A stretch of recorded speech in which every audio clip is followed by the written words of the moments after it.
آپ نے سنا ہوگا حضور نے سورہ رحمان کے بارے میں فرمایا ہے، سورۃ الرحمان عروس القرآن. یہ سورہ رحمان جو ہے یہ قرآن کی دلہن ہے. جیسے دلہن کو آپ خوشنما لباس پہناتے ہیں، آراستہ پیراستہ اس کو گہنے اور اس کو زیور پہناتے ہیں، تو جس طریقے سے سجاتے ہیں آپ دلہن کو، اللہ تعالیٰ نے ایک سورت قرآن مجید میں یہ ایسی رکھی ہے سورہ رحمان کہ اسے خوب سجایا ہے.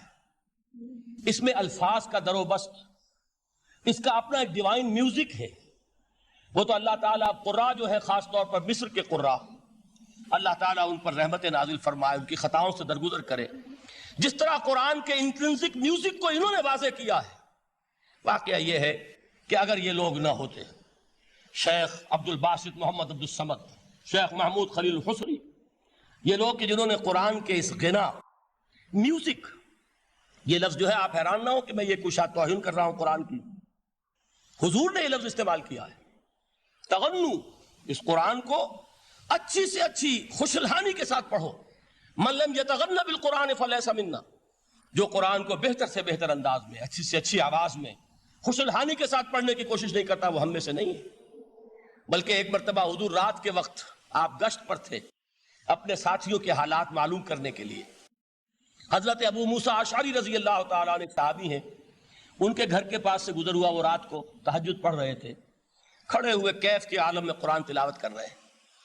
حضور کو بہت پسند آئی ان کی قرات، کافی دیر تک وہاں کھڑے سنتے رہے. اب انہیں کیا پتا کون سن رہا ہے. بالکل اسی طرح سمجھ لیجئے ایک بات یاد آئی ہے، حضور فرماتے ہیں کہ جس طرح کان لگا کر اللہ قرآن کو سنتا ہے، کسی چیز کو نہیں سنتا. ہمیں نظر نہیں آتا نا، ہمیں معلوم نہیں ہے. ہم قرآن پڑھ رہے ہیں تو سننے والا کون ہے؟ سب سے زیادہ کان لگا کر خود اللہ. یہاں اس لیے مجھے یاد آیا کہ ابو موسیٰ اشعری کو کیا پتا تھا کہ کون سن رہا ہے. وہ اپنی کیفیت میں نماز میں تہجد میں قرآن کی تلاوت کر رہے تھے، اور ظاہر بات ہے ان کے گھر ایکڑوں میں بنے ہوئے نہیں تھے، ایک ایک کمرہ، ایک ایک کوئی حجرہ، ایسے ہی تو گھر تھے نا صحابہ کے. لہذا حضور پاس سے گزرے، آواز آئی، کافی دیر سنتے رہے.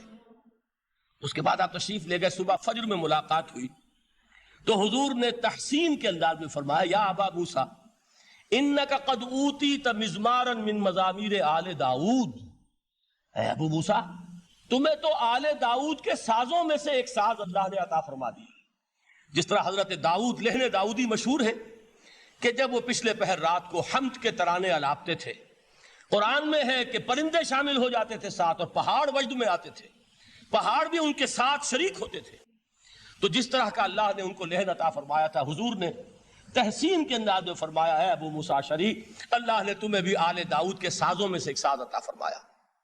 بہرحال قرآن مجید کا جو یہ میوزک ہے، قرآن کے الفاظ کا جو حسن ہے، جہاں تک حسن معنوی ہے وہ تو ہر لفظ میں ہے، لیکن یہ حسن ظاہری، حسن صوتی، حسن لفظی، یہ اپنے کلائمیکس پر آپ کو نظر آئے گا سورہ رحمان میں.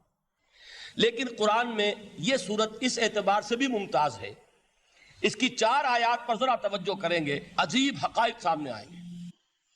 جہاں یہ قرآن مجید کے حسن صوت اور حسن لفظی کی معراج ہے، وہیں اس کی پہلی 4 آیات میں 4 چوٹی کی چیزوں کا ذکر ہے، سب سے اونچی چیزیں. پہلی آیت کیا ہے؟ الرحمن. ایک آیت ہو گئی. رحمان کیا ہے؟ اللہ کا نام ہے. کبھی آپ نے غور کیا اللہ کے ناموں میں سب سے پیارا نام کون سا ہوگا؟ رحمان. کیوں؟ اس کا مادہ کیا ہے؟ رحمت. ہمیں سب سے بڑھ کر جس چیز کی ضرورت ہے وہ کیا ہے؟ رحمت خداوندی. نام اچھی طرح سن لیجئے اس حضور کے قول کو. حضور فرماتے کوئی شخص جنت میں مجرد اپنے عمل کی بنیاد پر داخل نہیں ہو سکے گا جب تک کہ رحمت خداوندی دستگیری نہ کرے. کسی صحابی نے بڑی ہمت اور جرأت کا ثبوت دیا کہ پوچھ لیا، کیا حضور آپ بھی؟ جب آپ نے فرمایا کوئی شخص داخل نہیں ہو سکتا جنت میں محض اپنے عمل کی بنیاد پر جب تک کہ رحمت خداوندی جو ہے وہ دستگیری نہ فرمائے. پوچھا گیا کیا آپ بھی؟ آپ نے فرمایا ہاں میں بھی. آپ انداز کیجئے کہ اگر محمد الرسول اللہ بھی رحمت خداوندی کے ضرورت مند ہوں تو تاب دیگراں چہ رسد، ہماری تو سب سے بڑی ضرورت رحمت خداوندی. اب یہ رحمت جو ہے قرآن مجید میں اللہ تعالیٰ کی یہ شان 2 الفاظ کے ذریعے سے آتی ہے، رحیم اور رحمان. اور کوئی مادہ نہیں ہے جس سے 2 نام بنتے ہوں اللہ کے.